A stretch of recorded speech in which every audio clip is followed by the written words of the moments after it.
سوال نمبر 1، ایشر سنگھ اور کلونت کور نہال سنگھ کی بیٹی، یہ کس افسانے کے کردار ہیں؟ ٹھنڈا گوشت۔ سوال نمبر 2، زندگی کے لیے تنقید کو اتنا ہی ضروری بتایا جتنا کہ احساس، کس کا قول ہے؟ T S Eliot. سوال نمبر 3، ایک ایک لفظ کے لیے 70 کنویں جھانکنے پڑتے ہیں، یہ کس کا قول ہے؟ حالی کا۔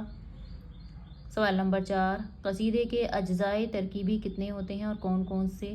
4 ہوتے ہیں: تشبیب، گریز، مدح، حسن طلب، دعائیہ۔ عام طور پر قصیدے کے اجزائے ترکیبی 4 ہی ہوتے ہیں۔ سوال نمبر 5، ترقی پسند ادب کس کی تصنیف ہے؟ سردار جعفری۔ سوال نمبر 6، گوئٹے اور بائرن دونوں بڑے شاعر تھے، لیکن گوئٹے بائرن کے مقابلے میں عظیم تر ہے، تو اس لیے اس کا تنقیدی شعور زیادہ پختہ تھا، بقول میتھیو آرنولڈ۔ سوال نمبر 7، کس نے گیسوئے ادب کی جو کہا؟ ٹینیسن نے۔ سوال نمبر 8، کس نے تنقید کو ادب کے جسم کا کوڈ بتایا؟ فلابیر۔ سوال نمبر 9، رحمت خداوندی کے پھول اور 3.5 آنے، پیرن، گولی، خورشید، باسط، شاردا کس افسانہ نگار کے افسانے ہیں؟ سعادت حسن منٹو کے۔